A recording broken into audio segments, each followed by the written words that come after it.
Bueno, señores, CinemaAttic here. Hey! Alberto lost the cartela, our famous most wanted cartela. We start at 1 p.m. But it's 1 p.m. and here we are live in Facebook with our Cuarentena Shorts Festival. Sharp. It's amazing, Alberto. There's still room for hope. Yep, I'm going Heineken today because we're living Spanish brands. We need to work on our sponsors. I mean, see if we get something more interesting to drink. But I still have my Real Hey. Viva Betty. How was your week? It was good. It was good. I'm looking with positivism, with a mixture of positivism and naivety at, relaxation measures, the new roadmap, both with an eye put in Spain and with an eye put in Scotland, relaxations of measure and everyone getting back to the new normal or to the old normal or whatever, as if nothing happened. It's a bit of mixture of naivety and positivism. Well, certainly the roadmap by Nicola Sturgeon, the Scottish Prime Minister, has triggered a lot of conversations, both mostly among cinema events managers and the other festivals and independent exhibitors, and see when and how we will be able to do what we like doing. But I guess it's early days. We need the bigger players to start putting a plan as well, see how they are, when they can open, when they feel confident to gather people around. Do they have staff left to man the venues? There's what a number of important questions that we cannot answer. But certainly, it's been a week of wild thinking. We got invited to do live screenings, outdoor screenings in Scotland, which is so positive, optimism. That's the glass right full to the top. And here we are again in the CinemaAttic Vermut. One more week, week 9. And what we have 2.5 hours ahead of us, 3 hours this time, following with the extravaganza and the surrealism of last week with our beloved Moriartys and Chema García-Ibarra. We're going to try to keep it on schedule, hopefully with no technical problems, but with a little bit of surrealism as well. Assuming that everyone switching on knows what is CinemaAttic and the Vermut, but just a catch up in case you just arrived. Obviously, CinemaAttic, it's us and a whole team that started 10 years ago promoting independent Spanish and Latin American cinema. And we were going to celebrate 10 years, but obviously our events, our plans got hampered, prevented us from celebrating some events that we were planning to do. Jesse is online, Alfonso is online. So we moved some of those celebrations online to this format of CinemaAttic Cuarentena, and we're sharing programs of shorts, and every Sunday we share a wee caña, a wee vermouth, an IPA, whiskey on the rocks, whatever you're drinking, but a juice. Let's stick to beer for the common benefit. Normally will be a 90-minute slot, just sharing a vermouth as if we were in Spain, chatting about cinema and other debauchery. So welcome everyone, welcome. It's good to see some of the usual suspects there. And we got an exciting program ahead, no, Rafa? Well, absolutely. I think we'll follow the same formula as other weeks, go over the films we have been offering through our website during the week, and then maybe leaving a couple of them for the end. We have 3 important guests. We have Koldo Almandoz first at 2:30, 1:30 British time, and then Cesar and Jose Alenda coming to talk to us as well. Some of you remember Jose, he was here maybe 2 years ago, a year and a half ago, and we had the chance to listen to him in the Edinburgh College of Art, talking about making cinema, making movies, what he looks into it. So it's a privilege to have all these guests with us today. Week 9, again, we always say this was packed with great films, but how could it be any other way? You know, we are not going to put a bad film. You know, as weeks go by, I was not expecting to keep this level. You know, at some point you think 90 films, how are we going to put this together? Is it going to be balanced? And you tell me, guys, you're online, you're watching, you're enjoying this for several weeks. You tell me if it's been stimulating so far, and if you keep enjoying the films. Yes, the first film this week was, well, we talk about Deus Ex Machina with Koldo, but La Guerra, The War, by Luiso Berdejo Jorge Dorado. And this is a classic already. We show it, I think, out of the Goya Awards when in 2008, maybe. With the CinemaAttic retrospective, I think. We showed this one with the CinemaAttic retrospective. It's a CinemaAttic one. Yes, a few years ago, I remember how strong was, how hard it was to watch, how difficult it was to fit into another program. But nevertheless, it's very strong cinema, it's very powerful. That voice off is keeping you on your toes. No one can help but to that instinct of protecting a child, protecting a kid. And this film is really playing on that, making you very unsettled, very nervous about what's going to happen to him. No spoilers given, but really well done. Really, the tension is there from the beginning to the end, no problem. Indeed, and the short film back then was nominated to the Goya, and it went over more than 100 festivals, and you can understand why. Big names behind, big names that then went to become some of the main names working on Spanish genre films. Luiso Berdejo, Jorge Dorado. Luiso Berdejo was playing with the French narrator or the French voiceover already with voiceover that we had a couple of weeks back. And here he does that again. It's that kind of broken story pieces, a sort of self voice, inner voice in French. So he does this again. Obviously, at the center of the film, the horror of war. It seems like we are a generation that haven't lived a war. And if you look at Spain yesterday, some people might be in the mood for a war, or we're not forgetting about. It seems like, you know, every generation we need to be reminded the horror of war. And thankfully, this short film does it in an incredible, raw, straight way. It's really one of the saddest films I remember watching. Don't know what you thought, guys, but incredibly sad. But the photography, everything, the idea, everything they do is really good with this film. Yes. Well, the next one will be a story for the. Before we jump into the next one, we have a formal complaint, Rafa. The toilet brush, I think that's a joker.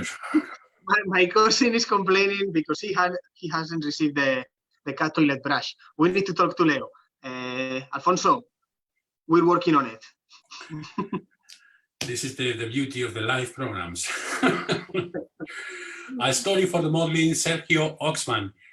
A total discovery for me. And this film, this has a few years, and I don't know, I know the name. I don't think I've seen any other film of Sergio Oksman, but for definite, I watched it twice this week. I really enjoy it. And it's very much, we were talking the other day about my Mexican Bretzer and how found footage can make for an amazing film. No problem, Nuria Jimenez managed to do it incredibly well. But this one is not really far from it. He founds, or he claims to find, a box with photographs, very little footage, but mostly photographs, letters, and things like that. And then builds a history, a family history around it. Yes, it's the power of cinema to tell lies, no? To create, to play with illusion, because it really is the perfect example of that, the power of cinema to tell lies. It's so believable. And the connection with Rosemary's Baby is such a nice, subtle hint at what he's doing, no? So online, is devil is inventing And these poor people who appears in the photographs, goodness knows what they were, who they were.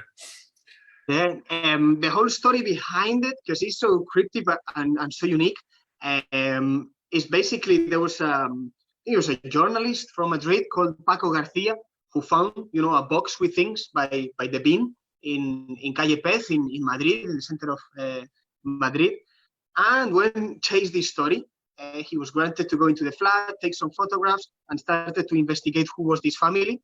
And eventually what he did was hand all those materials to maybe the most suitable filmmaker to invent or to create this story that is Sergio Oksman, Brazilian born, but living all his life in Madrid. He's teaching documentary in a camp, and with Carlos Mugiro, they've been doing Notes on the Other, in this case, the story of the Modlins. Then they did Football, incredibly interesting documentaries, pushing the boundaries of what is a documentary film, how you can expand what is a documentary film. I love it. Like in the case of my Mexican Pretzel, I love a film that tells me a good lie, or that is able to tell a great story, to invent this story and humanize a bunch of photographs. We don't know who these guys really were, but using Rosemary's Baby and his imagination, he just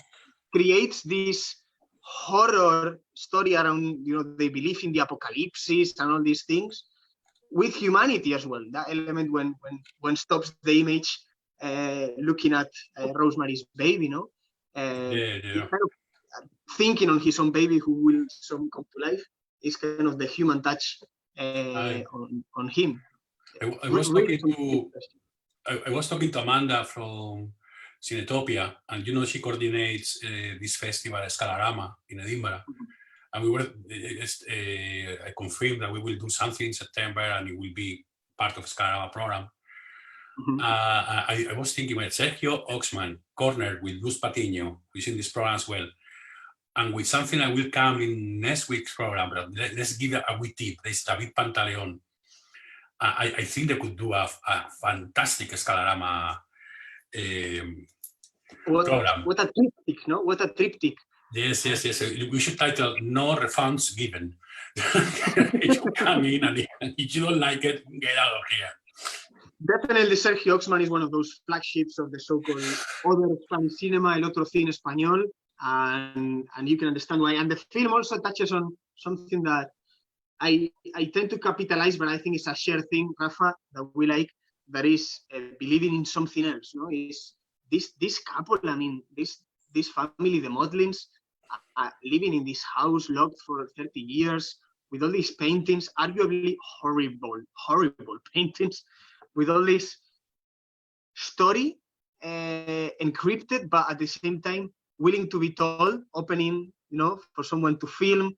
They almost seem to have a choreography of how to tell the story of the paintings, in that VHS, or I don't know if it's VHS. Yeah, that's the most, I think, if you believe the story, that they have been for years and years locked in their apartment, creating their own wall, creating their own art, believing he wants to be an actor, nobody else but his wife will give him the chance, and nowhere else but in his flat. He is an actor, he's a head actor, that's it. And then all of a sudden appears this VHS tape where they seem to be surprised by the visit of a reporter or somebody with a camera, which you can't believe either. Or the late photographs of that Cesar, the son. It's all amazingly well done, amazingly believable. It's one more for the list of films about oddballs, outcasts, punks, strange people, arguably strange people, believing in sort of, whether it's aliens, mystical presence, an imaginary god, but that kind of mystical connection with outer forces. We had several films during Cuarentena with this kind of profile of talking about imagining different realities, going wild with imagination, what could be. the next film, Decorado, by Alberto Vazquez. Well, it goes there big time as well. It's a whole cosmos of characters that don't exist, that they created. And it works so well, and it's so amazing. We spoke with Alberto on our first Vermut, was it? Second, third Vermut, yeah. Yes, imagine, nearly 2 months ago of this Cuarentena thingy we are living. And it's great because they are working now, or we're trying to work, and I don't know how much the Cuarentena has impacted the production of a second feature, the second of the short films that were going to turn into a feature film, Unicorn Blood.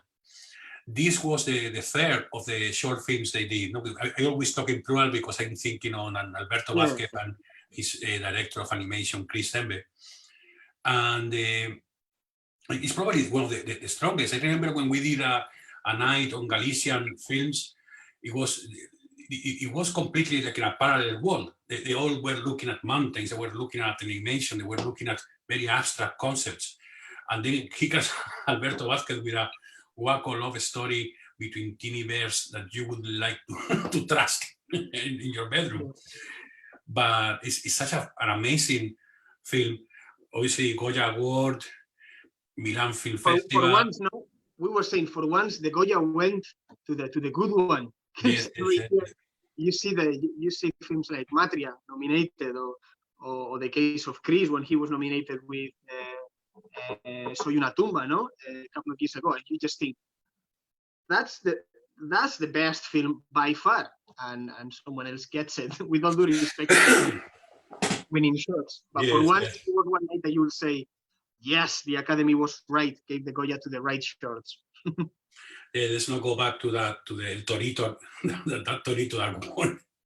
You remember the first time we have Alberto Vazquez here, he landed in the airport and he was very nervous, thinking, what happened?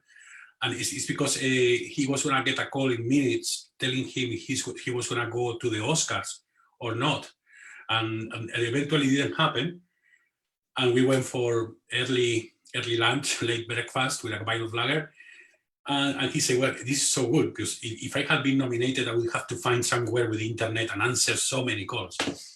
So this way I can stay with you guys. And we had such a long weekend with them here in Scotland. That was great. And Decorado, there are some directors that are really good at packaging, at selling their films. And I think Alberto and Único and Autor de Minuit, the people behind these films, do it very well. I mean, in this case, you see he starts to play with this black and white, very political fantasy with creatures, anthropomorph animals. But synopsis of Decorado: the world is a wonderful stage, but its characters are disgraceful. How brilliant is that? You don't know to need more, but it's already a very strong one. And Alberto is going to have his next short film is selected in Annecy and will be premiering in Annecy. Again, going to black and white and a very social, political, ecological critique about us, human beings. And again, synopsis, Rafa. No one can escape their roots, however rotten they might be. It's such a powerful one-liner. Yes. No comments about that.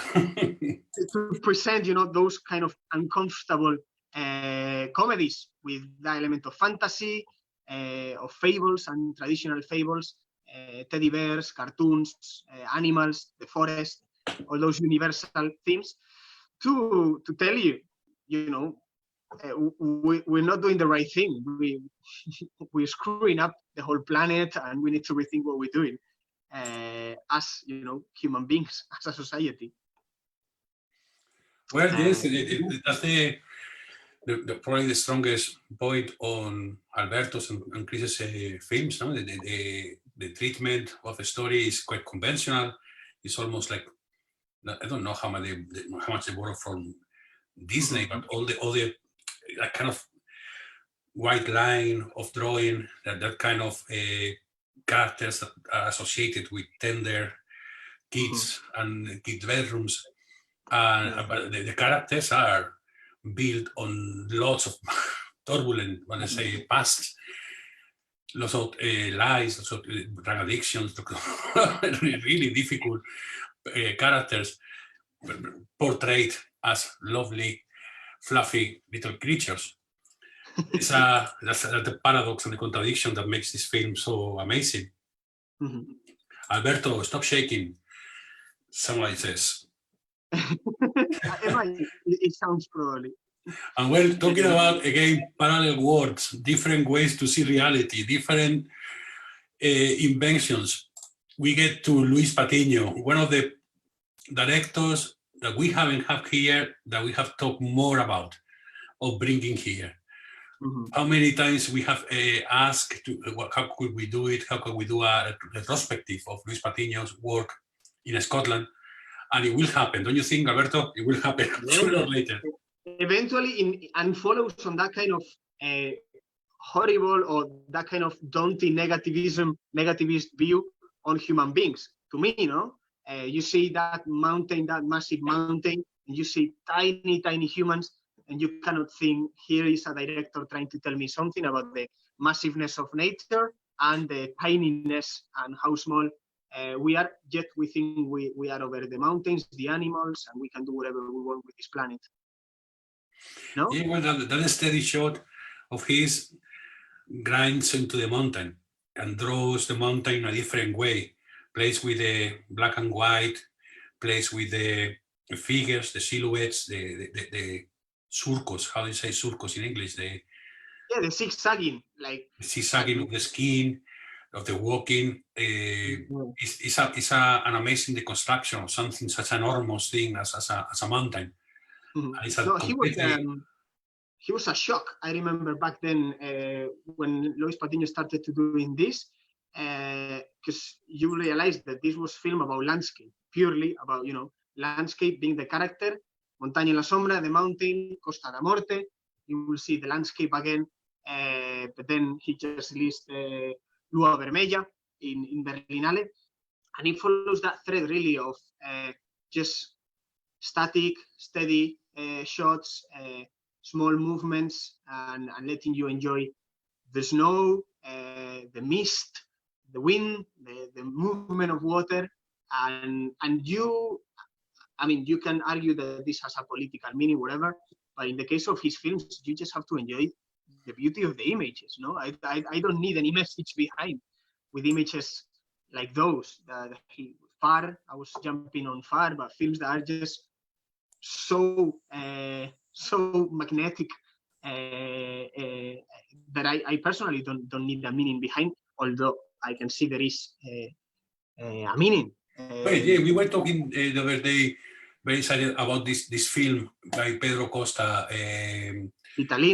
Vitalina Valera, and again the treatment of the characters, the photograph, the cinematography is such a strong one that it sets the stage for everything that will happen there. And here I think is the same. This is such a strong view. It's a really solid, confident look at a mountain, which so many people will take a picture, will take a video, will make a video of it, and never get the strong message that comes with the first shot of this film. And that strong tone goes through the film until the very end, when we get the first glimpses of color. And it's when the mountain is at night and you cannot see it. So it's such a message. Alberto. Yes. And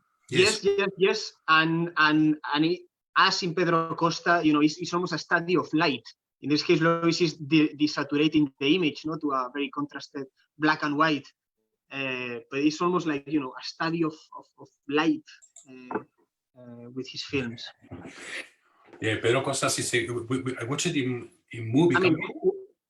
Is the number one top tip we can give, I think since Friday or Thursday, Vitalina Varela by Pedro Costa is on movie. If you don't have movie, you can claim 90 days for free using movie.com/CinemaAttic, and putting CinemaAttic there, you get 90 days for free, and you have to watch this film. We don't have any commercial association with movie at all, but we are simply, between movie and filming, my Cuarentena has been a lot better. Well, the last film we're going to talk between us before we get the guests in is another cinematic classic, another film that really marked a change on what we were looking. No, Susana Casares bring us Tryouts, and it touches on so many different strands. This is more realistic, more obviously it gives the treatment is of a documentary, but also almost fiction documentary. It's a story you can believe, it can happen, and probably happens every day in our societies, but it's not based on anybody real or any real case. But the way, the strength of that woman, it's difficult to talk about these Tryouts without giving any spoilers. So, again, a story so well developed, so with so much courage, from the point of view of the other side. No, we always look at immigration from our point of view as recipients of the immigration, but this is a second-generation immigrant who is already feeling at home and still has some of the traditions from his family, from the origin of his family, of her family in this case. And how she plays with that, how she takes us to a stream that makes all xenophobia, all problems with different costumes, different issues, or different cultures look so stupid. I love it. It's a film, again, I can watch again and again and again. It's never I never gonna be tired of watching it. Agree, and it belongs to those years. I think those years that we were learning how to program in a way, no, that we have started in CinemaAttic and we were running CinemaAttic, but we were not choosing the films. I think 2014, 2015, that we were in Summer Hall, and it was, you know, that moment of just sitting, doing the technical setup and enjoying the films and kind of developing the case for what we like and what we don't. And I remember, you know, some of those films that are in the program, I'm really enjoying rediscovering. But I think about those days, I mean, we always program and we always have this mission of promoting films from America that didn't find a chance in Scotland and then the UK. But I think around that time that you say, we started looking beyond and trying to bring a discussion, trying to show on the screen issues that affect all societies. In reality, I don't know if Tryouts is based in Spain or in UK, or it doesn't matter. It could happen absolutely anywhere, everywhere, and probably it's happening. So that was when we started trying to provoke those conversations, to provoke the thinking that, in our illusions, optimistic always, we thought it will change the world. We will trigger that first push, that snowball into a worldwide change. And we keep trying. No, and to put it back in the issue of acceptance and, you know, and integration of other cultures. Obviously, you and I, you know, born in a different country, moved to a different country, and kind of went through a similar process. So it's a film that it really appeals to me. Is, you know, the cultural change, you might argue, is less radical in a way. British, Spanish societies might not be that different, but you see that culture clash and kind of the silent hypocrisy, no, that is very well seen with the friend when she's accepted and she's not. That kind of silent hypocrisy and circle of acceptance, and that brilliant ending. Obviously, everyone who's been texting us and saying I love the films, a lot of people said Tryouts, and particularly the ending, no, is that kind of. There you go. Is that ending that just blows you? It's good. It's good for finishing a short film program. Well, it's now 30 minutes into the program. We have our first guest today. Did you send the new link to Koldo? Yep, they have the new link. We might have a little bit of technical extravaganza again because I sent the link asking for a confirmation that they received it, and I've not received the confirmation. So I'm hoping that by magic they will tune in a couple of minutes. Koldo, quite a special guest to have. No, we've been after Koldo for a while. Yes, hold on a second, because while we are doing this, I mean, this is live, and Alberto and I are doing most of the broadcasting, so sorry if I keep my eyes off the program and get my phone. It's just I need to contact the guest and tell him to check. Claudia has the link, does she? Claudia is waiting to come in. Okay, cool. Yes, Sumi's been playing funny. As you could see last week, there was an upgrade in the version and there was a mismatch between our version and the guests. So some people will come straight, some others wouldn't, and hopefully it will be a bit more streamlined today. Yeah. Well, Koldo Almandoz is a director from Donostia, San Sebastián. He's a radio presenter. He's an editor on an amazing magazine about everything that is creative. He's a co-author of different publications as well. Has won many prizes with his short films. He's a regular in the Kimua program. And his first feature, which was the Ghost Ship. I was getting confused with Pirate Ship, Ghost Ship. We made it all the way to Rotterdam and many other main festivals in San Sebastián, obviously. And it's a film again. Is using footage from, in particular, from the Nosferatu film, and this the film footage that he filmed to make the movie.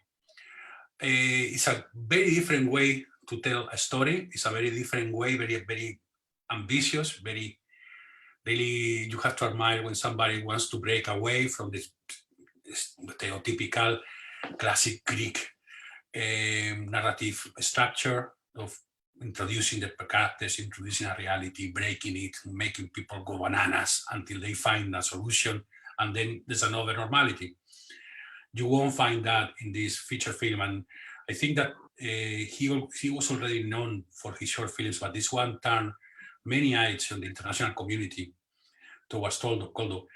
But then his latest one, and probably the most successful one, Oreina, the Deer, is one that really goes back to the more standard way of storytelling. It's one that really wants to follow the structure that has been working for the last, God knows, 4,000 years.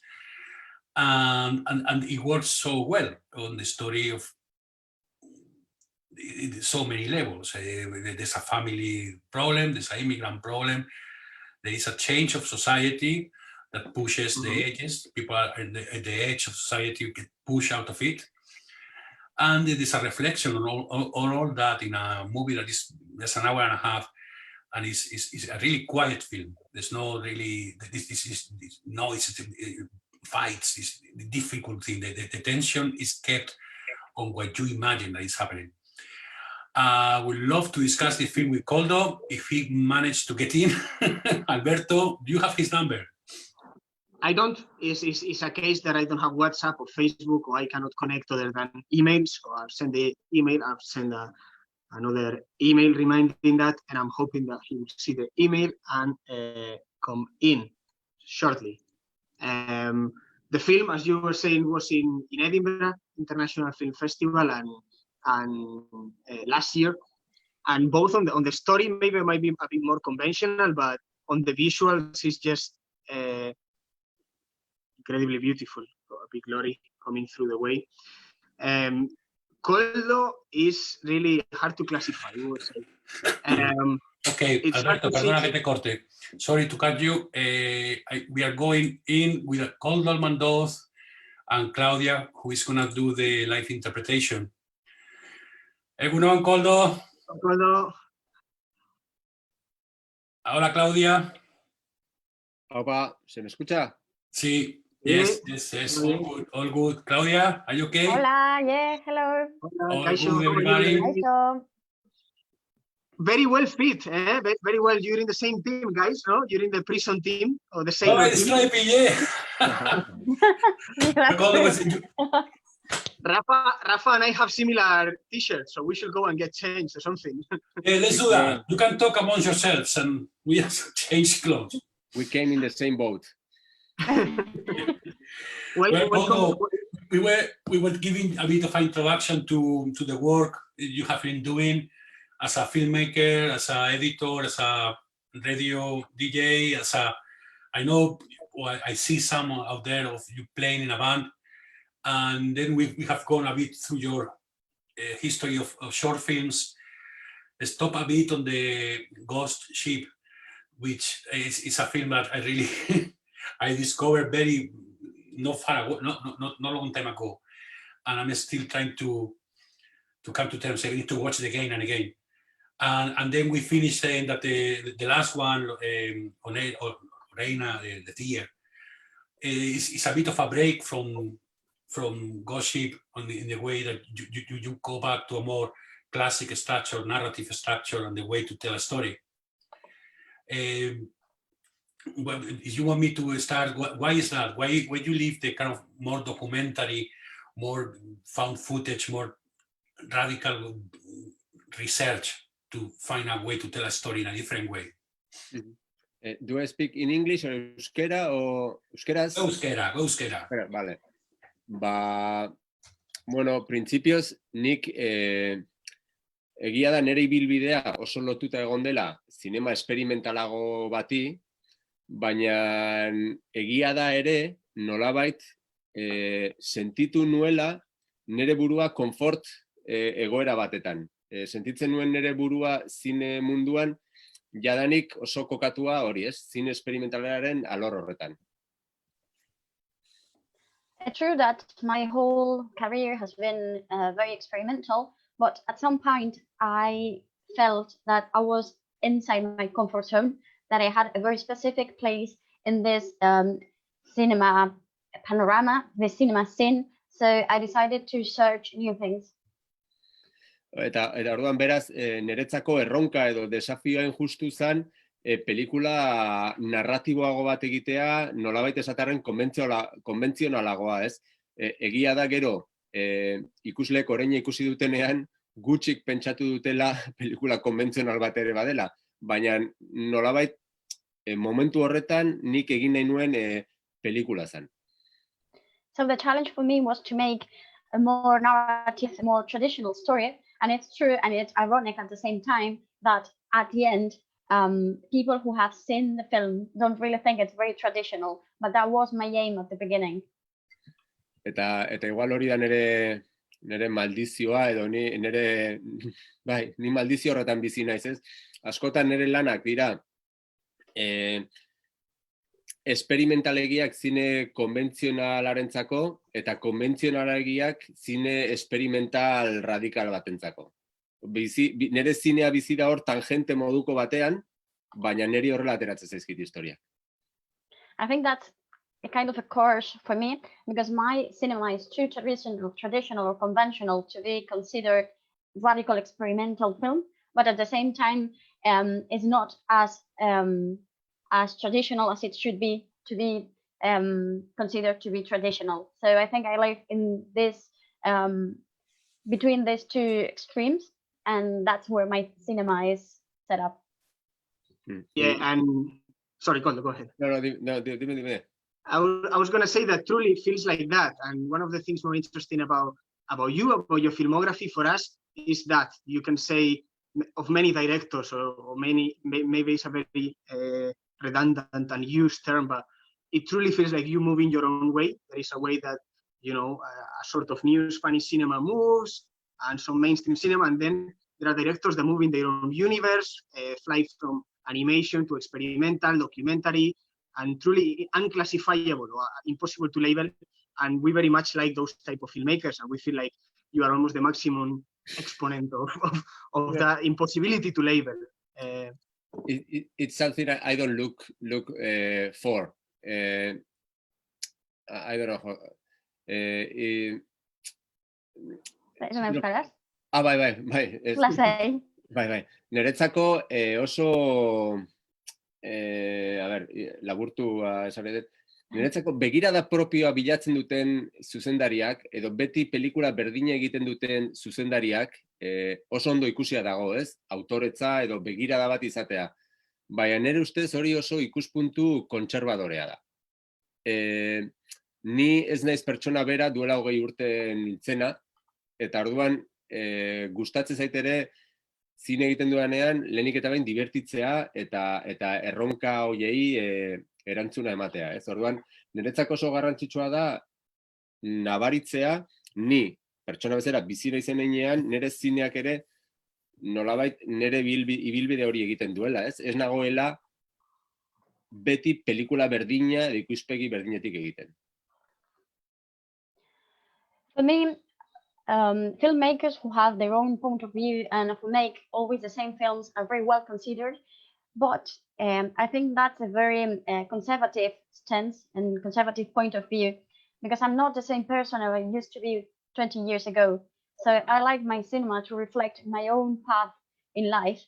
So I think that's the most important part of my cinema, because I want to first enjoy, and secondly, to respond to this challenge of showing myself at a specific moment of my life. So for me, it's important that people see that I'm not the same I used to be 20 years ago. Eta zentzu horretan oso, bueno, zinegile, bueno, maestroak, eta badaude egile autore handiak, ez, miristen dituzunak, eta talentu bat dutenak. Bueno, nik nire burua ez dut ikusten oso, bueno, zinemagile talentudun gisa, baina banaiz langilea eta banaiz ausarta zentzu horretan, ez? Bueno, lehen esan dugu nik, garaje punk banda batean jotzen dut, banaiz ausarta gauzak egiterako orduan.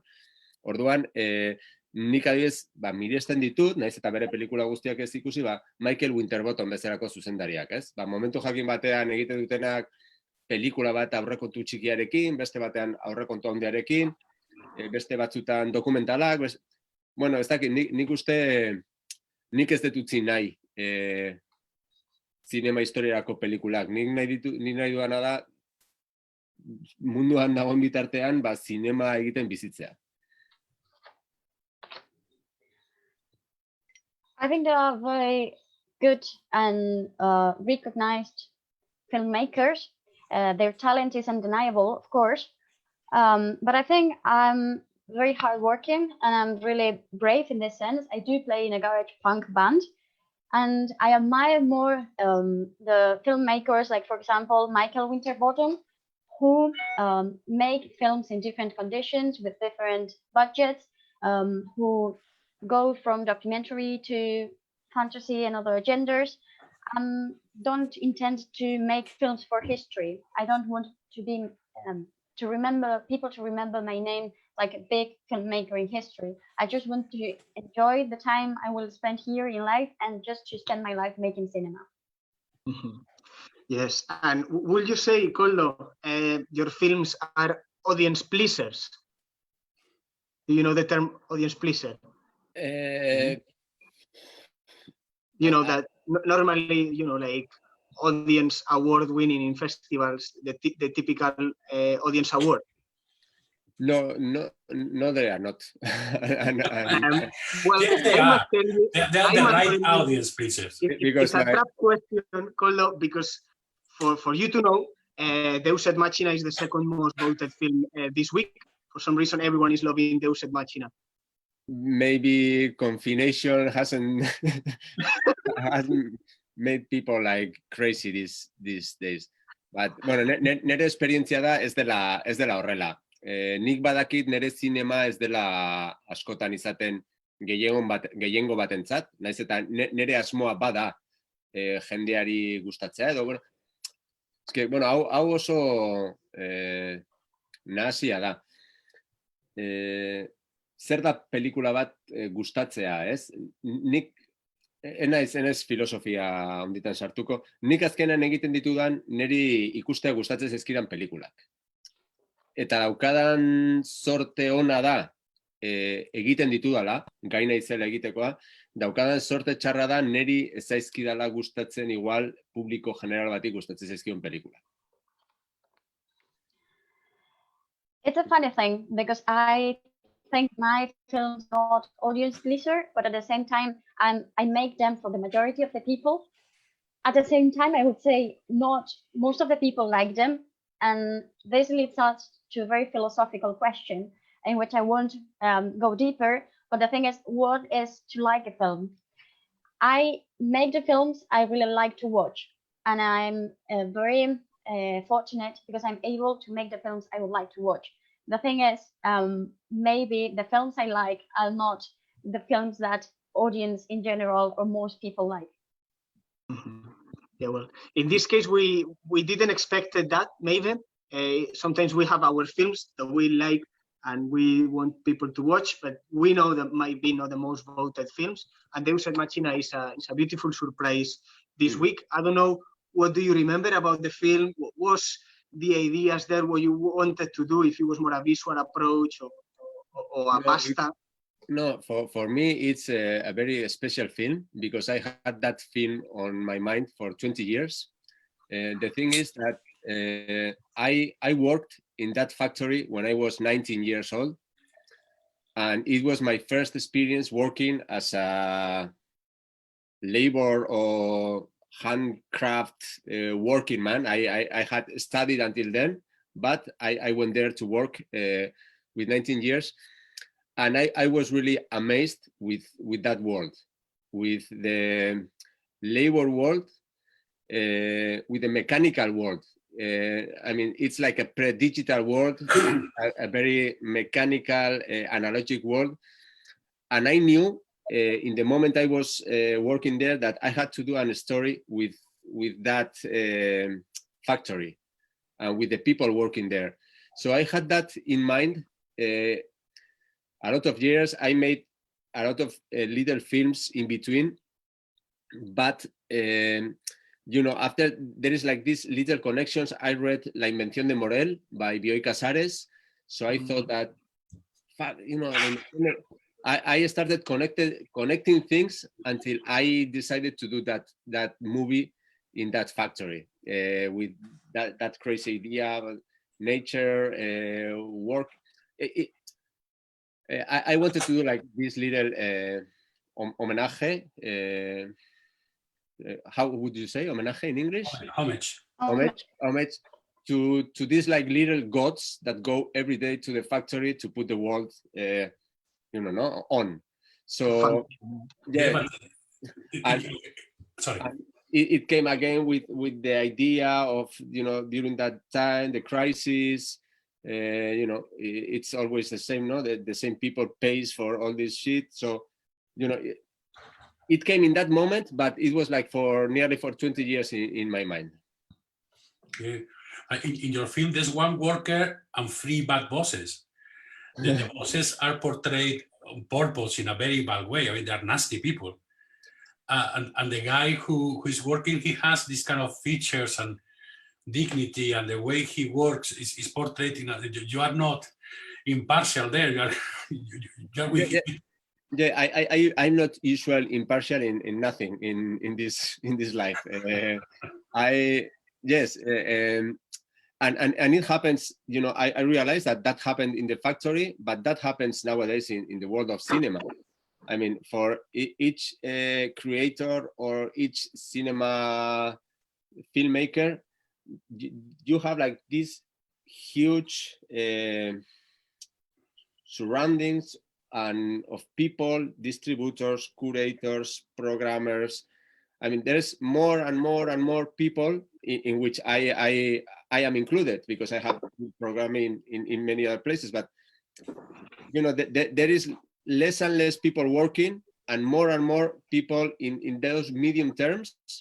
It's like in the fishing industry, no? You now I'm preparing a work in Ondarroa, and you see the ships with 8 or 10 sailors, but you know, after they come with a catch, from that to the shops, it starts like this big distribution, salesman, auction.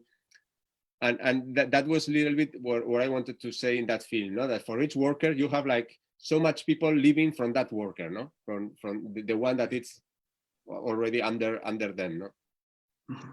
Sorry, I'll do the next one in Euskera. That's fine, don't worry. I was gonna say the thrill today is in which language Koldo is gonna respond. It's It's unpredictable up to that, you know. I don't know if it's gonna be. I've noticed Koldo is having something like an Aperol Spritzer, and you run for the Pacharan. Claudia, what happens here, Claudia? We discussed this so many times. Suddenly, I thought I could speak in English, and I started. Go on. No, and it's a good way. Salud. Cheers. How is in Basque, guys? Remind me. Osasuna. Salud. Osasuna. Right. Or topa. And the industry and the machinery or that kind of distribution steps is a funny one to take maybe our next question, which is the film industry is also an industry, and it has steps that maybe have become too mechanical as well. And in a way, I remember when you were here and I had the pleasure to finally meet you in person. We were talking about this, about the need to do small exercise or something that is immediate, you know, an idea, an act of expression that needs to rebel against, you know, the fact that needs to wait 3-4 years to be shown by people, no? I don't know if you could tell us more about this need for the immediate. Bai, niretzako oso argi dago, eta orain arte esan dugun honekin da, zinearen munduan nik uste azken urteotan norabiteko minbizi bat zabaldu dela. Eta minbizi hori da pitching, foroak eta mundu guzti hori. Ez? Gero eta zailago da pelikula bat egitea, pelikula hori egiteko beharra daukazulako, eta pasa behar dezu guzti hauetatik nolabait hori, ez? Jasotzen juteko eta beste jende honen oneritzia jasotzen juteko.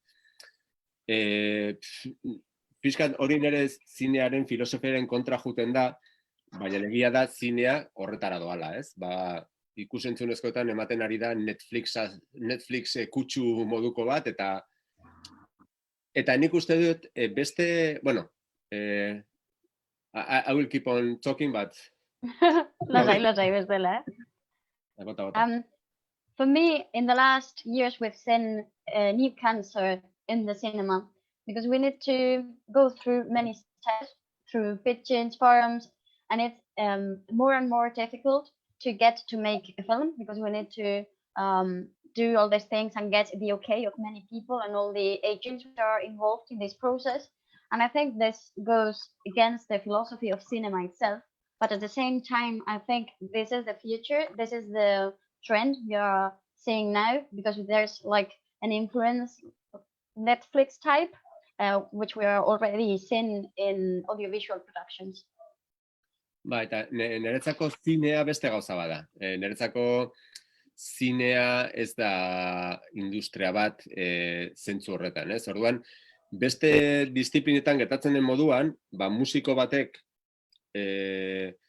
gitarra bat hartu, instrumento bat hartu, eta jotzen has daiteke. Pintore batek zirriborroak egin ditzazke,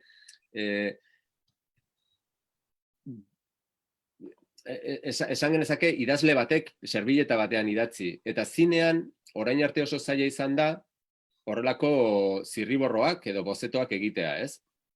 Eta niretzat edo nire zinean mitzat ezinbestekoa da hori egitea. Nolabaiteko eguneroko gimnasia horretan aritzea, eta ez dute zergatik beti pelikula bat izaten amaitu behar, edo ondo atera behar, ez? Baina bada beharrezkoa, edo nik behintzat sentitzen dut, gauzak egiten jarduteko beharra. Ez festival batean aurkezteko, ez pelikula bat egiteko, ez hori, ez? Sariak lortzeko, baizik eta besterik gabe, landare bati ura botatzea bezala delako, ez? Ikasten jarraitzeko, ejerzizio hori, zineborro horiek edo zirriborro horiek egitea, beharrezkoa delako nire kasuan behintzat.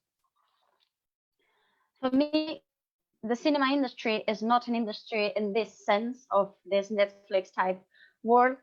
I think cinema is more like other disciplines. For example, musicians can take their instruments and play immediately at the moment, or painters can paint their sketches, or for example, writers can write on a napkin.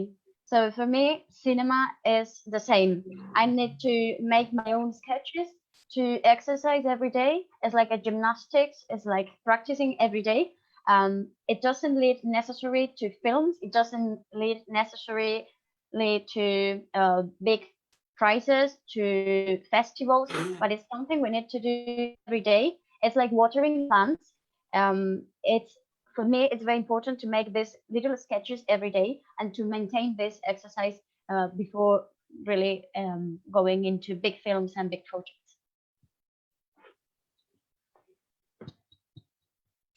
Yeah, and on that sense, yeah, I was kind of waiting up if you had any pressing question on my tutor. And in that sense, something I'm personally interested in, because I don't know much really, and it's a question out of pure curiosity, is that particular movement from fiction, sketches, painting, and animation, that relationship you have with animation. We've seen films by Euskera or Euskera, maybe with you in the credits, and it's an interest on how you find, or what is the side of the animation that interests maybe you most, because time-wise probably it takes even more than a normal film. Bai, niretzako oso garrantzitsua da, baina zinean orokorrean jendearekin lan egitea. Osea, animazioa, bueno, gustatzen zait batzuetan, ez beti, ez da, osea, animazioak izan zuen boom moduko bat, eta gero, bueno, suflea pixka desintzatu da, baina nik adibidez, asko mirestu izan dut Isabel Ergera, eta arekin lan egin izan dut, bulegoak bata bestaren alboan genituen, orduan nolabait nik Isabel Ergerarekin lan egin nahi nuen, eta proiektu bat elkarrekin izan, eta horregatik, animatzen naiz horrelako gauzak egitera, ez? Niretzako asuntoa da, bai, Isabelekin bezala, baina bai da argazki zuzendariarekin, soinua egiten duen Alaznerekin, ez? Niretzako zinema da lan kolektibo bat, eta pixkat Deus Ex Machinara ekarrita ere, lana esaten dudanean, lana zentzu horretan, ez? Lan kreatibo bat, baina bada jende bat, miresten dudana, zeinarekin lan egitea gustatzen zaidan, ez? Eta honen adibide honena niretzako da, Txintxuako produktorea, Marian Fernandez. Nik Marian Fernandezekin, normalki arekin egiten du lan, nik proiektu bat daukadanean, arekin konpartetzen dut hasiera-hasieratik. Osea, ez da produktore bat konbentzitu behar dudana, baizik eta da produktore zinegile bat, eta niri horregatik gustatzen zait asko. Ni produktorea kontsideratzen dudalako ere zinegilea, eta nik adibidez, Maria Elortzari pelikularen bat produzitu dio danean, niri ere gustatzen zait, sentitzen dudalako, hor lan kreatibo bat ere badagoela, miresten duzun pertsona baten lana egitea lortzeko. Baina, txapa.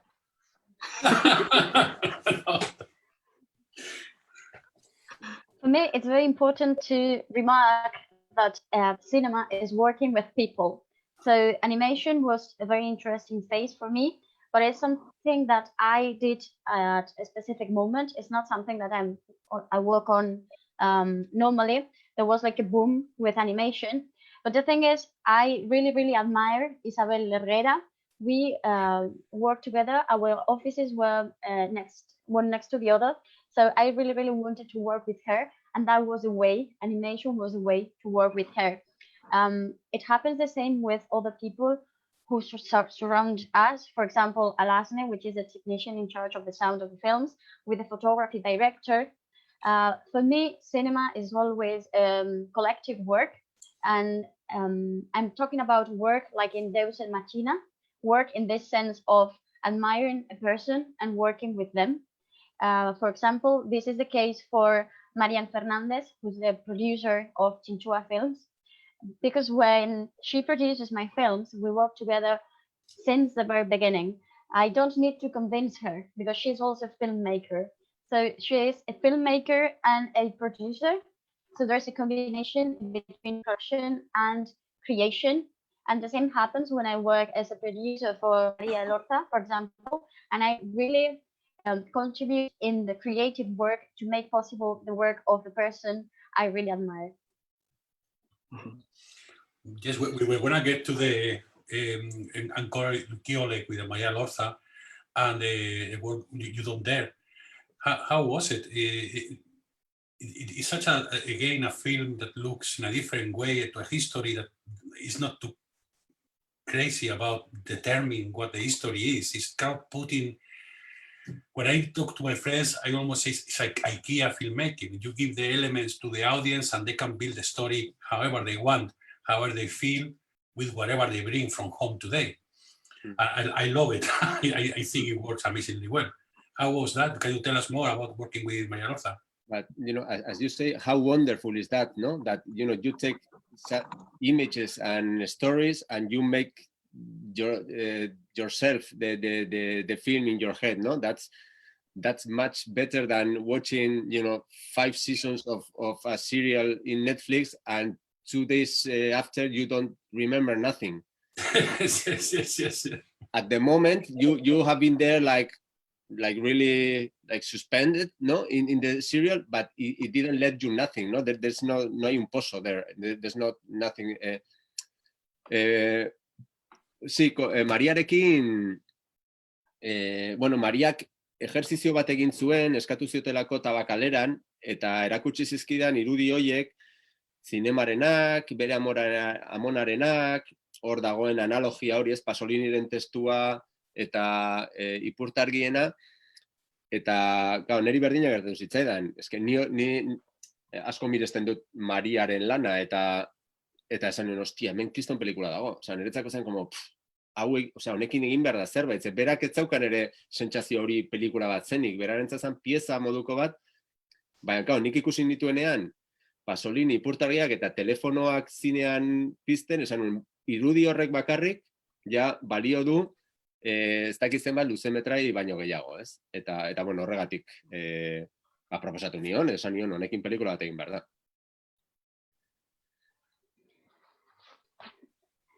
The same happened with Maria Lorza because she had to do an exercise which was commented by Tabacalera, and we had like a lot of pieces. We had the image of cinema, the image of her grandma, we had the test of Pasolini with the fireflies, and we didn't really know what to do with it. But when I saw all the images, I knew we had to do something. She didn't even think about making a film, like a proper film, but I saw it so clearly. We needed a film with that because we had the image of the fireflies, the telephones lining up in the cinema, the Pasolini's test. So I really wanted her to make a film out of that, because the elements were so good that I knew that it would be better than some other feature films. Neri gertatzen zaidana, eta adibidez Mariarekin asko gertatzen zait, Mariak egiten dituen pelikulak dira nik sekula egingo ez nituzkenak. Osea, ni inkapazan itzateke Mariak egiten dituen pelikulak egiteko, ez? Mariak, osea, berak nik estopi emango nioke kamarari eta berak grabatzen utziko luke. Orduan, niri benetan gustatzen zaidana, eta lan egitearen arlo honetan gustatzen zaidana da, hain justu hori, ez? Mariaren moduan eta beste bat jenderen moduan, sentitzea talentu innato bat dagoela hor, eta nik sekula iritsiko ez nintzateken tokitara eramaten nautela, ez? Eta bueno, zentzu horretan niretzat hori maravilloso da. What happens with Maria and with some other authors is that she does things I would never do. So I'm sure I won't be able to do the things she does. And for example, when I would stop the camera, she would stay recording for a long time. And in this sense of work, I really like feeling that there is some innate talent that bring me to places I would never reach on my own. And wow, Koldo, when we saw Anka Lucholi, as Rafa was saying, it was like a shock, like a milestone last year. And obviously, we know Maria because of her work with Las Chicas de Pasaic, and it was so exciting, this new solo career, maybe, or what she was doing. And then seeing that you were the producer, and it's more exciting now to see that that the next one, Quebrantos, is It's a combination, and we hope to see it soon when you allow us to take a look at it. And for everyone online there, Ancora Luchole is one of the most exciting we've seen in the last couple of years. He's going to be in the program next week. So what? But don't give it out like that. Make the most of it. No, yes. Special announcement. That is a beautiful film, and just as you were saying, Koldo, putting those ideas of Pasolini and that romantic idea of fading lights, of things that are disappearing, and the fireflies, and that horrible act that we all hate of watching mobile phones during a movie, in a theater, in a concert, those lights that totally spoil the experience. Putting those ideas together, I'll stop there and I let the audience, as Rafa was saying, to create the rest of the puzzle. Well, Koldo, we have the Alenda Brothers waiting to come in. I have another 75 questions to ask you, but we'll have to wait until I go again to the Cinemaldia, maybe, and we can catch up for a wee. Of course, I'll go back to Edinburgh. Yes, that was a pity. I watched your film on air here in the film festival, but I couldn't. Alberto and I were talking about maybe catching up with everybody coming from Spain last year and that, but it was no time to do anything. And sometimes Koldo is a bit more hypothetical because he's like, maybe we need to find, it's going to be harder to find maybe the fans, but thankfully there is a very good relationship with Etxepare. We have an annual celebration of Basque cinema, and we know that when the world is normal, you are number one in the waiting list. No, yes, so, that should be happening right now as we speak, our Basque Spring. And I'm really missing it. We are going to do the Basque Spring in August. Well, it hasn't been decided yet, but we will do something. Don't worry. There or here, if you come to San Sebastian or whatever, or Cinebi in Bilbao, or, yes, I will be. We'll meet for sure. Yes, Koldo, because the breadth, we would like to talk in breadth and depth, and this 30 minutes always feels like a bit too straight-jacketed. With a glass of whiskey, with no time constraints, no, Rafa? Yeah. Well, if we get into the whiskey, it will happen like with Asier. The whole of Edinburgh goes to sleep and we are still drinking whiskey. And we will say names and, talk about people. Talk about people. Okay, Alenda, sorry, we have to wait another 10 minutes. Tell me everything about people. No. Tell me. I don't have nothing good to say, so. But I can say something about Alenda Brothers because their feature film, it came out at the same time with Oreina. And it was like in that second division of feature films that year, like more independent, authorial, and for me it's a pleasure to see that there's still some resistance that leave this world of cinema from the same point of view that I do or other people do, we do really the films we want to do and not the films that an algorithms somewhere or a Netflix executive that hasn't done even a short movie in the school tells you to do, no? Because I think I was the year of El Reino and things like that. It's really frustrating, when you have to talk with someone, an executive for a TV channel, and he's 25 and he treats you like he knows everything, and he hasn't even smoked a cigarette, it's people that hasn't even lived their lives, and it's telling you how to do your work. And for me, that's something that you don't tell me that in the car park. Let's go to the parking. I'm gonna break your face, motherfucker. Yeah. I have the same problem with Alberto. He can't tell me. He cannot understand me. He cannot understand me, but he tells me things.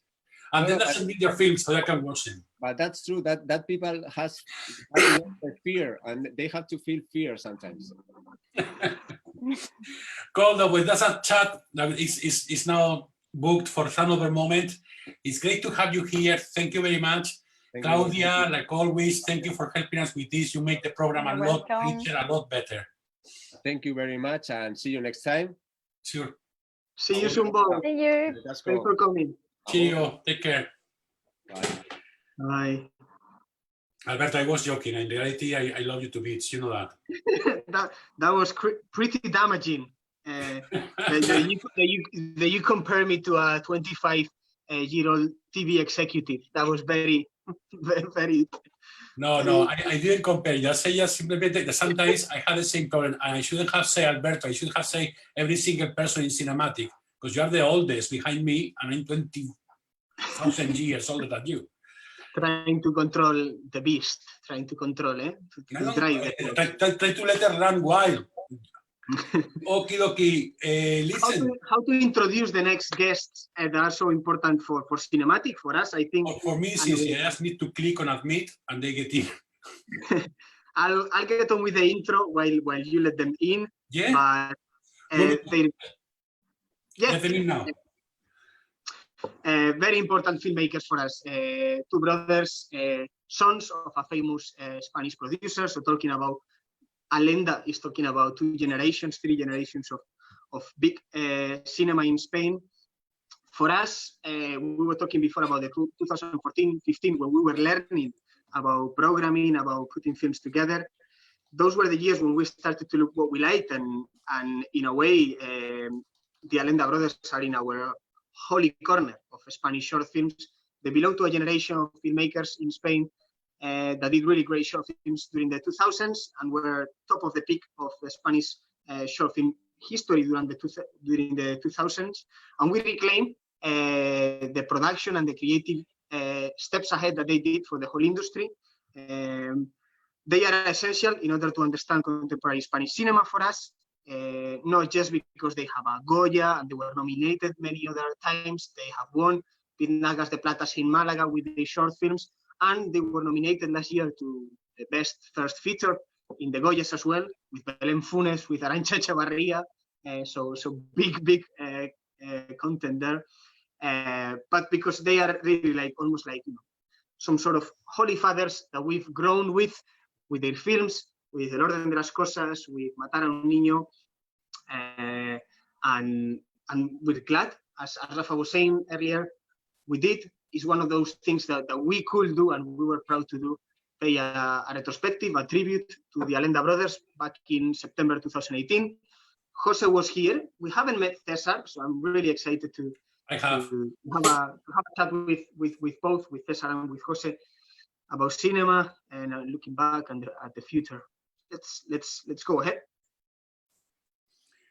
Yes, I met Cesar last festival here in Edinburgh. Okay. I didn't have time to talk to Cesar, you. Epa, hola, guys. Hi. Hello. Hi. Hola, guys. Everything working great. Perfect. How was the chat with Koldo? Good. Fine, but he has the gift to make you fight with whoever you have beside you. So I don't speak with Alberto anymore. He doesn't speak with me He either. has created a crisis between Rafa and me. I learned in Euskera in 7 days. He finished saying that Oreña was released at the same time that Sin Fin, and he was saying so many beautiful words about you, understanding cinema on your own world without going in a specific trend, and saying that you're very brave and he likes very much your films. How nice from him. He doesn't know that the next projects are going to be in the other way. Imagine we have just sold ourselves to the devil, going to the mainstream world. There's some technical problems. I think it's not worth. The communication from Madrid is gonna stop now. How develop on that? What happened? What's happening in Madrid? No, what happened with your devil work? In Madrid, I don't know what's happening. A lot of devils are. Cibeles is full of devils. Right in touch. But no. I was saying that our next project, we are going to keep being us. I mean, it's something that we cannot be able to stop being ourselves. But it's true that it's a thriller, and it's with a big production company in Spain, and our goal is to have the movie released in a lot of cinemas, a lot of theaters, if the cinemas are going to be alive in the next 15 months or something like that. But apart from that, it's true that it is something that really, I don't know, Koldo, but in our world, we independently that probably we have we don't know that, but probably we have a stamp, a way of watching the world, and that we cannot be, I mean, it impregnates our works. But it's true that our next project and previous project, because I think that CinFin, although it was a small production, our goal was to try to, I mean, it's a romantic movie, it's a really emotional movie. It was conceived to be seen a lot, but at the end the situation is what it is, and distribution is what it is, and if you don't have a big P&A, it's almost impossible to be able to compete with these mega productions.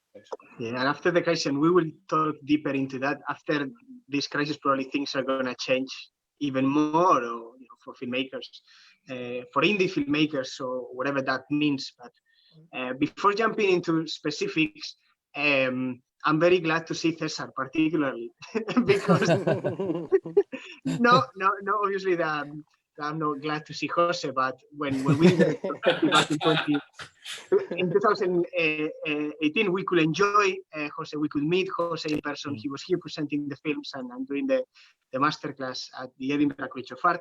And then I could see Jose in the festival, and we were together in Transylvania.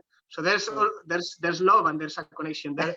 But there was it was like, does Cesar exist? Where is he? We never mind. Is he here? Really glad to have you both. Thank you very much. Some people, as is Jose the one who usually travels to festivals, I think many people think he invented a brother, and some kind of like that film about John Malkovich. No, John Malkovich, no, the adaptation movie of the with Kaufman script. Some people think he invented the brother. Like an imaginary friend. Yes, that's it. That's lovely. I have many. I'm bipolar, so that's why I jump on you in the Edinburgh Film Festival, because it was such a shock to realize it was true. It just existed. Yes, yeah. Good thing is, hello, I know your brother. Bye. Yes. No, in fact, it was Jose the one who was going to travel to that festival, and at the end, he couldn't do it. So I went. In fact, I've been father 6 months ago, and I have another small girl, daughter. So it was difficult. It is difficult to me to travel right now. That's why Jose usually travels. But it's true. A couple of months ago, you approached me at the Edinburgh Festival, and you could see that it's true. There are two brothers. Yes. So Jose was talking about the CinFin and then the new project. And we show with perspectives in Glasgow the awakening of the ants, which we have as producers as well. And I know, I think, I don't know if it's both of you, but you teach as well in the university. I've been teaching. Well, we taught at the university in Spain. Yes. Yes. Not anymore. I mean, 2 years ago, when just before releasing CinFin, we thought it was going to be a huge hit, so we decided to stop being a teacher, just to focus on the promotion, and it took 3 days. It happens to me every time. No, but sometimes we do teach. I mean, and it's something we really like, to be in contact with younger generations, and also, at the same time, it's like they give you this energy you need sometimes to. It's like an electric car. You need sometimes to to plug yourself in again and try to remember that energy, exactly, that spark that when you were beginning. It's something that sometimes you forget, and that's one of the things that I like about festivals also. Not only about having these classes with young students, but also festivals is like the place where you connect again with your passion, and it's great. Yeah, the question was really what you prefer. What is the place where you want to be in the next few years? It's producing, producing. Well, I begin to answer. I think that for us the main is to have a balance. I mean, for us it's great to carry on be telling our stories. I mean, until the day we don't have any stories to tell, we hope that will never happen, hopefully. But right now we are in so many different projects, and it was great for us to release Sinfín, because it was 7 years of work, and a lot of other projects were left behind, and I think that gave us a lot of freedom that right now we are beginning to understand, and it was great. So we have a few projects, or a couple of projects, that we want to be focused in directing and writing. And then for us it's something really interesting to also produce some other works and some other filmmakers. I mean, it's, the process always, Sinfín 7 years, the next one will be 3 or 4 years, who knows, but always the processes are so long that it's always also to be attached to other projects and other talented people that this thing about the community of cinema, I mean, the film, it's something that is so great to be every time close to other people that have different ways of looking at the world and looking at the film process. So I think that if from here to 5 years, for instance, as a medium term, I hope we have made another couple of movies as writer directors, hopefully, and also carry on producing. We have a couple of projects that are in a good process.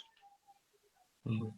Yeah, and one maybe for Cesar, because we've been or we know, or Jose comes more from a business background, Cesar comes more from an architecture background, and with film always at the heart. But maybe Cesar, we wonder, is there specific elements of architecture or knowledge of architecture that comes to the film aspect, maybe on producing or setting up some of the projects? I think so. I think there is a very and the understanding of the space that my knowledge in architecture makes me find easy to imagine or to draw the storyboards, or to imagine where is going to the set. Even design many of our short films, I was the designer of the shots of the sets. I mean, I think the space is crucial. Crucial means in English. Mm-hmm. Yeah. It's crucial in the way I imagine the cinema from the very beginning, since the script. No, I imagine the spaces, and it's easy to me to design the sets and to shoot everything. I have a joke that I spend my whole life making planos, because planos means the plans of the architecture, and also planos means the shots in cinema. So I spend all my life making planos, making shots or everything. No, but I really enjoy it. I enjoy it because Jose has a different way of approaching. So I think we compenetrate. We make a good fusion between the both of us. Mm-hmm. Yeah, and I was watching the Docs Barcelona is online now. Yes. And there was a documentary about this more artist than architect, Jaume Plensa, but he was talking about this use of. I saw it yesterday. Yeah. Yes, I've loved that guy. Right, and initially, I missed the name. Jaume Plensa, no? Are you there? Or can you hear me? No? Puedes oírme, yes. Can you hear me? And he's in filming until today, I think. And he was talking about this, about scale, and the harmony of space in a way of of balancing that. So glad you put into that. And more specifically, we have El Orden de las Cosas this week, and it looks like a funny choreography to shoot, to plan that short film. Obviously, you've talked about this short film a lot, but I don't know what stays today. Is a short film you don't want to talk about? What remains from El Orden de las Cosas to you? Is a feeling? Is an image? Is a smell? No, I think we've done 8 short films, and I think El Orden de las Cosas is the one that better defines us, and the one that we have a better recall of it. And it meant a change in us, because we previously did 3 previous short films, no, 4, 2 fiction and 2 animations. We discovered soon that animation was not our way of expression. Despite of winning a Goya. Yes, well, things happen. Exactly. Good things and bad things sometimes happen. That was a good thing happening. Well, but and the previous fiction short film were not so didn't work so well to us and to the audience. They didn't work so well. So it was a very bet, a very big bet for us to make this short film, because it was a difficult one to do, and it was very risky, because it in talking about something so sensible or sensitive as how do you say, domestic violence. Domestic violence. It was in such a poetic way. It was a challenge, and it was also a responsibility. It was really risky, and we, in every way, not only a creative but also economic way, we make a very important challenge and a very important bet that it, in our opinion, we won the bet. But as for us, and I don't know if for the audience, but for us, and we are really we have a very good recall, and I think is even including also the feature film. I still think about El Orden de las Cosas as something the most special thing we've done ever. I think there's something personal, not only as because as after making the short film, I think Jose and I, it was the first short film we shot together. The previous one, Jose shot his short films, I shot my one, and sometimes something happened there. But working together, making that short film, we imagined us and really believed us as film directors. That was the change. Before we were making movies, we were making short films, but we didn't believe it was true that we were film directors. And I mean, think El Orden de las Cosas what it changed. Yeah. You agree, Jose? What do you remember sorry, Raf. Jose, from El Orden de las Cosas, what remains? What remains? I think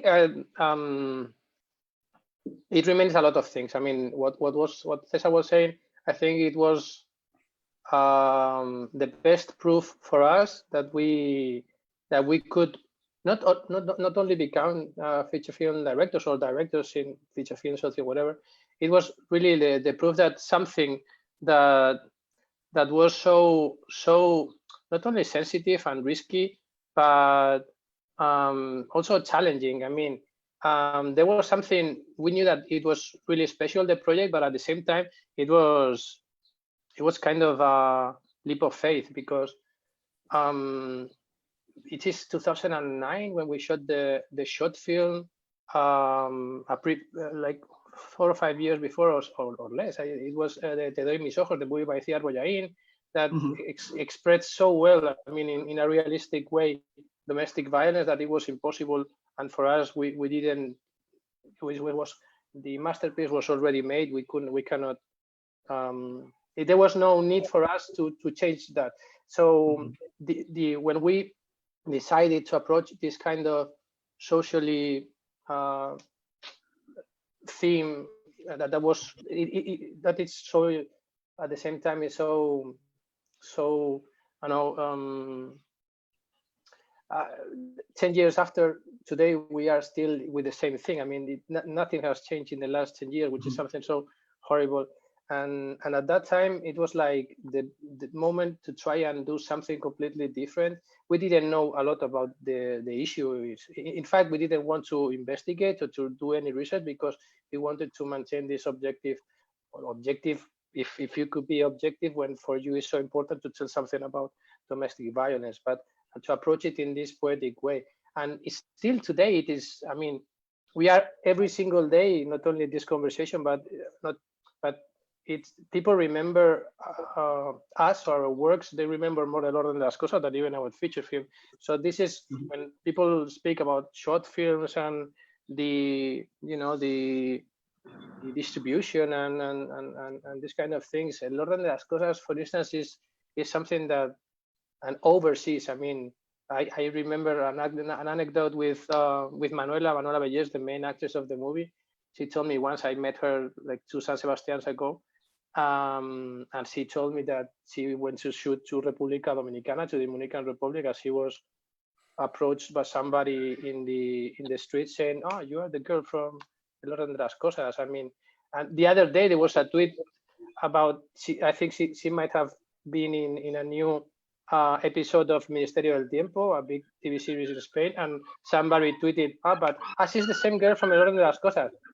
It is something so weird. I mean, she's not the same girl about Caótica Ana or whatever. I mean, or Silfin, or no, it's something that has really stayed, and it's something that's going to be, probably we will be remembered, if we will be remembered, but that particular short film will be remembered by so many other people. They will not remember that we directed it, which is okay. But the movie itself, it is something. I mean, last week also somebody from I don't know which country asking, he was making a thesis about domestic violence and he wanted to use El Orden de las Cosas. Somebody other, I mean, it is overwhelming. We never expected really that this short film could be something that people used in jails, in prisons with women, in so many ways, and they feel like it's something that it can help people to and women to have the same courage as the character of Julia. It's something that is completely overwhelming. So yeah, still 10 years later, every day in YouTube about 20 or 30 or 40,000 plays a day. Is what's or views, 40,000 views a day. That's overwhelming. 10 years later, well, bear in mind that it's now linked from CinemaAttic's website. That make that it's a pic. That's the. No, I shouldn't be joking, but certainly El Orden de las Cosas is one of those films that we go back to in CinemaAttic when we want to do a retrospective on different things. The name comes because it fits so well. It's so well. We love it, and I still remember. I will never forget the impact that I had in the Red Lecture Theater in Summerhall here when we watched it for the first time. But Cesar is commenting on this is the first film you did together. I mean, you have done films separately and you knew, but this is the one you were together. Last week we had John Garanño and Jose Maria Goenaga, and it was very funny because we had technical problems. So John Garanño came in and he had like half an hour to talk by himself before Jose Maria Goenaga could walk in and say his part. And the thing is, they both agree separately at the same point, that they have enormous discussions, problems to agree on something, and after they have that discussion, they find themselves defending each other's position. So whatever they started rejecting, they end up defending. You were right. No, you were right. It's that the spinning process that makes these kind of things happen. I don't know. I remember speaking to Jose Maria in San Sebastian right after the premiere of Latinchera Infinita, and that was directed by three. and he was saying it's difficult that we will repeat the three of us at the same time because there's always somebody that says who of them has the right. So three is not a good number in this case. And in our case, I don't find myself discussing so much with my brother. No, it is I think that we listen a lot to each other, and there's something probably in this case different to Garanño and Goenaga, that we are brothers. I mean, we are not only professional brothers from the director's side and from we are also personal brothers. There's blood that there are genes, there are so many things that attach us. So and we have lived together for a long time, and we have seen the same movies, and we have experienced cinema in a very similar way. So I think that there's normally we have a very similar approach to a lot of things. It's true that sometimes we differ. I mean, we have different opinions about things, but normally we listen a lot to each other, because normally when somebody of us, I mean, normally, although we sign the projects and I mean the scripts, and the two of us, always there's somebody that began the process. So we do respect a lot that who's the owner of the idea, if we can say that, and when the other person incorporates and is attached to the project and gives opinions, if there's something that feels different, or he opinions in a different way from the other, normally we always listen, but normally he's right, because we always try to maintain kind of one of us to be a bit more objective in all the process, script wise, in the shooting, in the editing, and every time. So we don't have that, but probably if we had, probably it's not in our way of being. I mean, we are not probably so energetic, I don't know. But if we were, probably would happen the same as Garaño and Goenaga, which is great. I mean, it's so humble to understand that your idea is not the good one. I mean, it's somebody else who has a better idea. But that's something that we also do with the rest of the crew. I mean, we like to incorporate the rest of the crew soon to the project. We like to explain why is that project so important for us, and what we want to achieve, and how we want to achieve. So when somebody from the crew comes with an idea that we feel like is better than what we've previously thought about it, we always, I mean, I think cinema is above all work. I mean, teamwork. So it's so important to be open and not be so dictator and authoritarian, to listen to everybody, and at the same time be able to understand what's better for the movie. At the end of the day, that's what's the most important thing, to listen to the story. No, neither Jose or me are stubborn persons. It's easy to and we like the thing that Garaño and Goenaga said. We like defending the other one's point of view, because at the end, what we listen is not ourselves of the other person. We're trying to listen what we are trying to tell, express with the movie itself. So we try to believe that the movie speaks to us and tell us the way we have to take. It's more important what we're talking about, or what the story we're going to tell or express, than us. So at the end, there's not very much. I don't remember.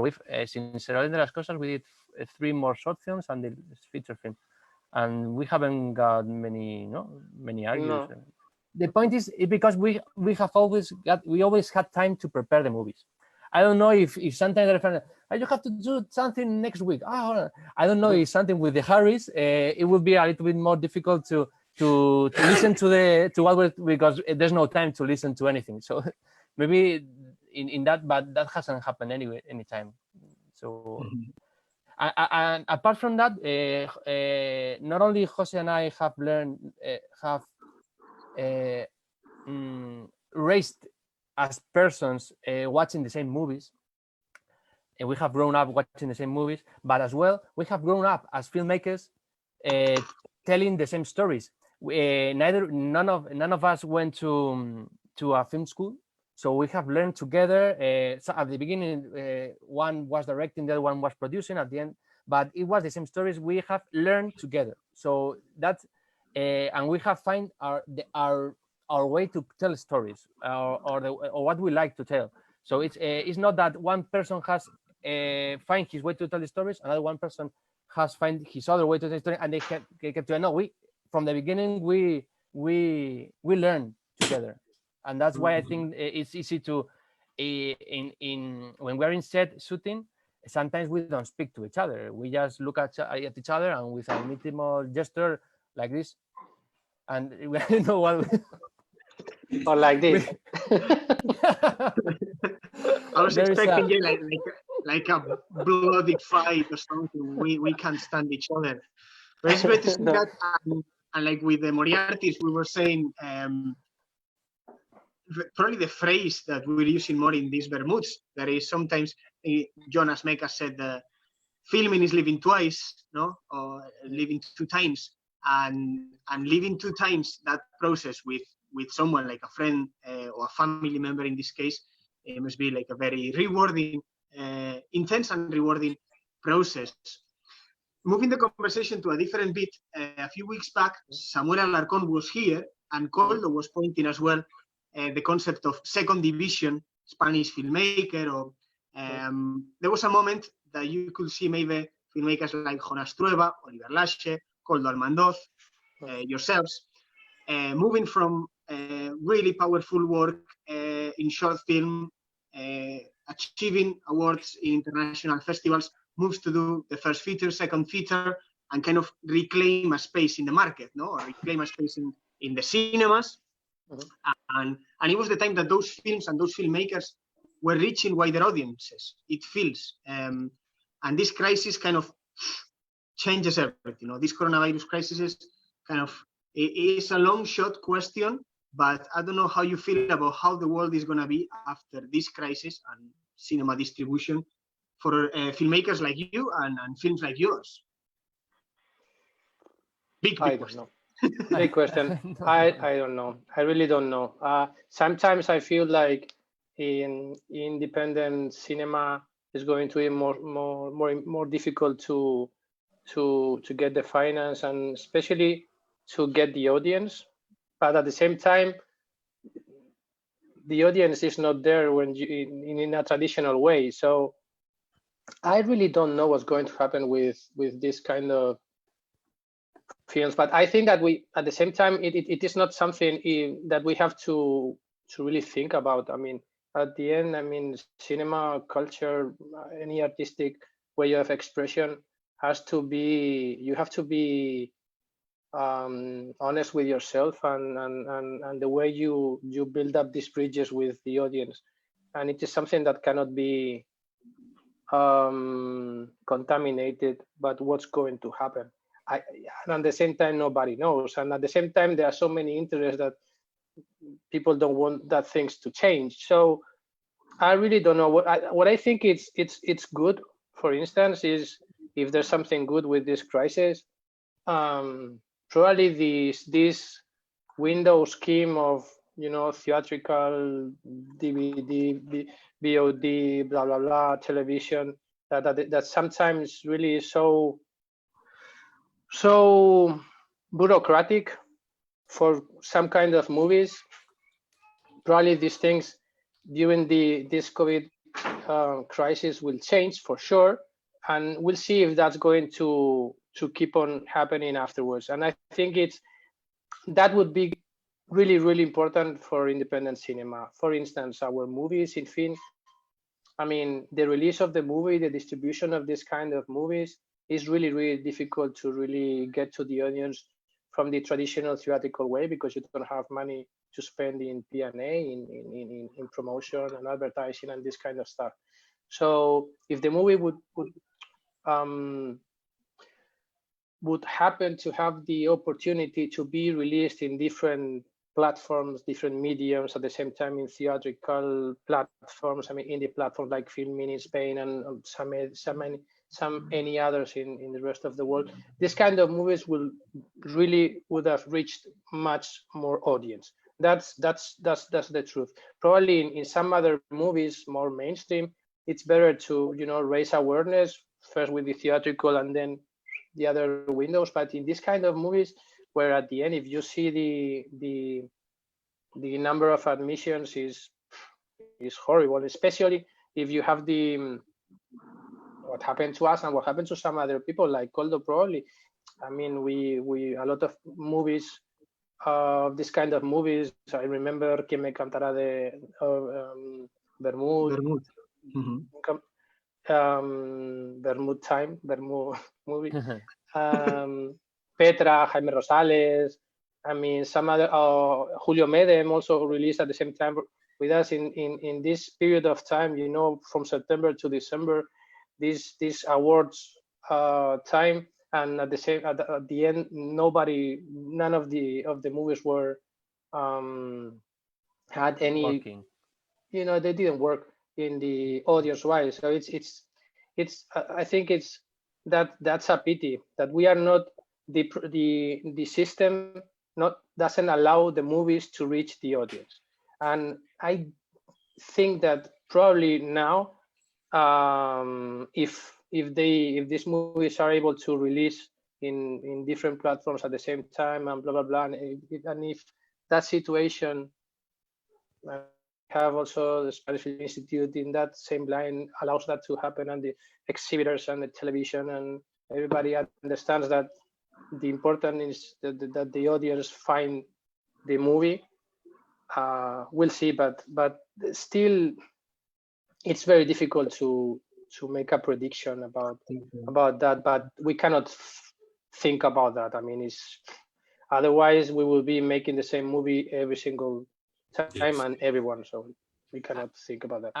I don't think I'm not really worried about the future of the film industry because of this crisis, because at least in Spain the film industry has always been in crisis, so we are like some kind of survivors, and I don't think it's going to be in a short term is bad for every business, but in a medium term it's going to be good for the film industry, because now people are watching more movies or TV series than ever in their lives, and they are beginning to, because of platforms, they are beginning to have a better film culture, or even understand the film language better.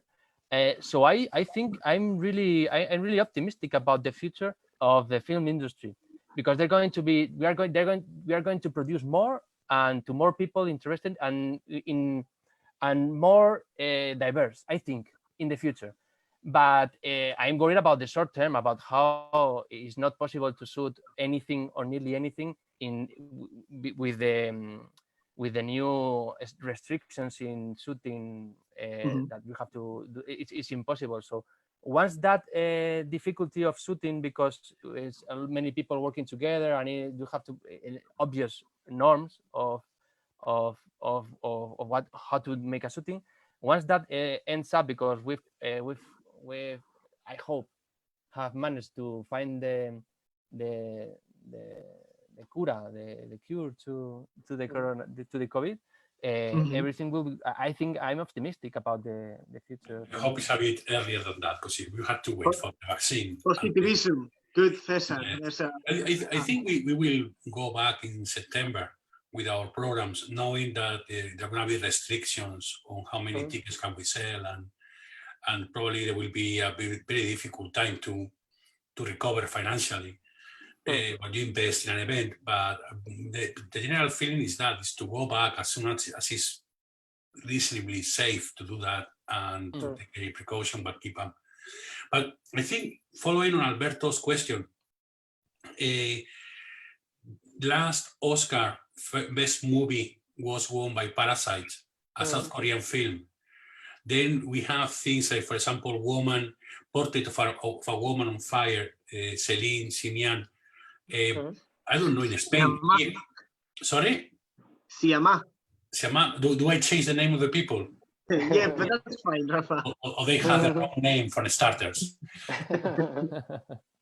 But the truth is, that one was a huge hit in UK. I don't know in Spain, but for most people, it was the first time they knew about Celine films. And do you think there's a taste, the virus and quarantine aside, there is a taste for international film, that people are getting more confident, and therefore Spanish productions can be released normally in theaters in UK and other countries? I don't know. I don't know if it's something an ephemerides that can be, you know, Parasite is something, I think it's something so normal. I mean, because I think it's an amazing movie. It's an amazing script, and also it's so entertaining. So I can understand that it really fulfills the taste of Hollywood, and also the director had already directed movies in Hollywood. And I mean, I don't feel like, I don't know if that's going to open things or not. I don't know. And the example of Celine Sciamma's movie, I mean, also Pavel Pawlikowski, for instance, Cold War in Spain was an amazing success, and it was completely anachronical. I mean, it's a movie in black and white, polished. Yes. It's in a language that it's completely different to the Netflix, to the platform language. I mean, it was, and at the same time, it really worked. It worked for so many reasons. I mean, it is really difficult to predict. What I hope is that this kind of movies, and not only this kind of movies, the spaces for independent movie. That's what I'm more concerned about. Speaking in Spain, for instance, I mean, in cinema, the theaters, there are not so many places to have this kind of movies released. And we are speaking about Parasite, Celine Sciamma movie, and Pavel Pawlikowski, and also you can spread, and you know, Haneke's movies. We are talking about author movies, but high budget movies. We are not speaking about I don't know, a really small movie, independent movie. It really, you know, Oliver Lax's movie, for instance. Okay, it was a movie that in Spain and in the sector we did appreciate a lot, but also we knew about Oliver Lax's previous movie, and the audience began to you know, to establish this conversation between the directors and his their works, but it didn't work that well. I mean, we're speaking about I don't know how many admissions, but apart from Galicia, it didn't work as good, for instance, as this movie we are talking about. So there's a huge, you know, space between this kind of things. I mean, what I would love to happen is more independent cinemas, or more cinemas fighting for independent movies to be watched, because I think it's rewarding, not only for the soul but also economically, because this, even in some, you know, a lot of different cities in Spain, they don't have cinema in original language. I mean, which is something crazy. But I don't know if my answer. I'll follow up with a comment, Jose, if you allow me, because I think it's Gothenburg, Gotemburgo, the Yes. Gothenburg Film Festival every 2 years publishes a Nostradamus report. So all the film XX, SVOD XX, filmmakers, influencers, makers, whatever, tend to do this to try to predict. And in January this year, they were releasing the last report that you can go and check online. And there was a really interesting chapter on that Rafa was asking, and you were touching on. That is, streaming services are in a way opening and democratizing foreign language films. At the same time, there seems to be, and it's not just streamers, but it's helping you know, a wider niche of streamers in the market. It just feels like there is appetite for more niche markets, for more independent films. You see the case, and you were saying, of Cold War, of El Faro de Robert Eggers, of I mean, these are big budget independent films, but before the crisis, you were starting to see that kind of appetite for a bit more challenging works in foreign language, and more audiences going for foreign language, risky, or a bit more edgy, or pushing the lines, independent films. God knows what's going to happen. No, but it's not. Well, we sometimes Cesar and I, we have spoke about, you know, series like Dark, for instance. I mean, that they are independent, but at the same time they are entertaining, and they are willing to go to achieve or to to get to a wide audience. Or La Casa de Papel in Spain. I mean, you can find a lot of different examples of how these platforms also they also bring a lot of good stuff. I mean, it cannot be discussed apart from their originals or some movies and whatever, some authors attached to these platforms. But I think that Cesar sometimes said, are not here, but people are beginning to understand that, and also Parasite is a good example. They can understand that English is not the only language in cinema. I mean, there's so many other languages. There's so many other cultures. There's so many other ways of telling stories.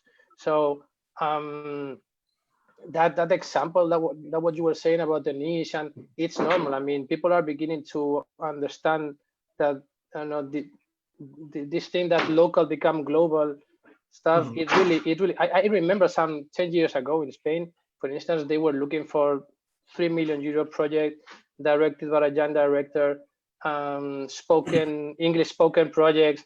That was like the profile, and because that was the only way to really become international. Well, Parasite, well, not only Parasite, so many other movies previously have demonstrate the other thing, and that's the good thing, because it really widens the mentality of so many people that they think that the only cinema that can be distributed is the English-speaking cinema. See, I think the audience is opening their mind, because they see the platforms are producing or showing films from TV series from all the world in every language, and that's very good. And also the audience inside every country. Example, in Spain, every time there was a TV series in any local place like Andalusia or Galicia or anywhere, every actor had to talk in a neutral accent. Right now, since a couple of years ago, there was this Fariña TV series where the actors talk in a Galician accent, different to the neutral accent, and it may seem crazy, but never ever before a TV series had done that. Or even Andalusia, in the south of Spain, the accent is very difficult to understand, and every time something happened in Andalusia in a TV series, nobody talk in that accent. They talk in a neutral Spanish accent. And in the last years, the audiences are opening their minds in an international way and also in an inside local way. So I think that's also is very positive, because open the mind of the people and they accept that everything inside our country and outside our country, everything is the best. So I think it's beginning. Let's see what happens in the following years. So another thing, I guess, with the video on demand is that they break the issue they have with traditional releases, that you cannot have so many films going around the cinemas at the same time. But now with the video on demand, you can have as many as you want. You can put 10 new TV series and 20 feature films, and people can watch them however they want. It's democratizing, but it's a new world. It's a new fight. We were talking about niches, new operators, new avenues, but it's always back to the same. It feels to me there is money and PA, as you were putting rightly. If you adapt well to data searching, to that kind of things, you have the money and you do the PA, you can make success of the new releases on VOD. But it's a new world. It's interesting debate, and it's always talking to you. We hope that in the new world, because sometimes it feels like there is a type of mainstream Spanish cinema, and then we have the other Spanish cinema.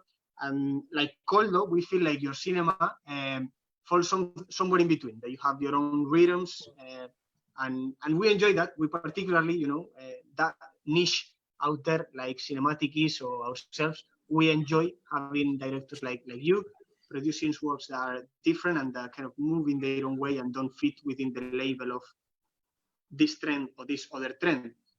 It's always short.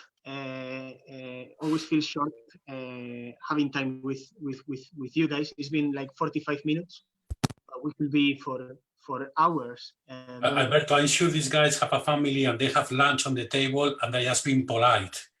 So let's not abuse that. Yeah, no. Just saying, obviously, we were doing a very crazy intro before you came in, but your films have been very critical, particularly in CinemaAttic, in ourselves, Rafa and I, and changed the way we approach audiovisual and the way we approach filmmaking. So thanks for making those films and thanks for joining us today, hermanos. Thank you very much. Thank you so much. We will meet in some other festival. Yes. Online for no, now online, but we will meet soon. That's for in sure. person, eating a goulash or having whiskey or something. But what is a goulash? In Cluj, Transylvania, they have a nice goulash. You can taste it, Rafa. I have it. Go there. I have it. I'll do it. You have to do it. Guys, it's great to meet you, Cesar, and great to see you again, Jose, and enjoy lunch. Have a nice Sunday. Thank you. Thank you very much. Thank you so much. Gracias. Bye. Hello. And Cesar, Alberto. Sorry, Cesar. Bye. Alberto, yo creo que ya hemos sido también, I think we also deserve a lunch break and before we prepare. Totally. We normally target these Vermuts to 90 minutes, but if the conversation is going well, obviously we're flexible to extend. It's been 2 hours today, last week 2 hours and a half. We'll see next week, but for sure next week is an incredibly strong program. As usual, we will announce it tomorrow 12 p.m. You know one film already, Ancora Luciole. I'm going to tell you another one, Aliens by Luis López Carrasco, and we are particularly excited about those two. We talk about David Pantaleón. We talk about David Pantaleón, really strong program next week. Those two are straight from the festival. Like a lysergic program, but no, there's other bits. Yeah, CinemaAttic is a bit of a penitence. I mean, we are doing this program, just cut it short a bit, have lunch, and then prepare the lunch for tomorrow. That's Sunday. When are we going to stop? Soon. There's 3-4 more weeks to go, and hope you're finding these moments, this program, helping you during the quarantine, connecting with independent Spanish cinema. Is helping us to reconnect with some of these films, with you, and also with your taste. It's been very helpful to see which films you vote, you comment, for us to rethink on what CinemaAttic has been doing during these 10 years and which were the favorite films during those 10 years. And that said, Rafa. With that said, I think we should let everybody go for lunch. Alberto, good to see you. Let's be in touch later on to put this live. To everybody else, these programs remain on our website. Not all the films will be there because some of them have been a courtesy by the directors to let us see them. But most of them will be there. All these Vermuts will be there. The interviews will be there. Yes, you didn't catch it all now live. You can go back whenever you want. And it's for free, and it's great, and it's CinemaAttic. See you next week. Cheerio. Bye, Rafa. Have a nice Sunday. You too, mate.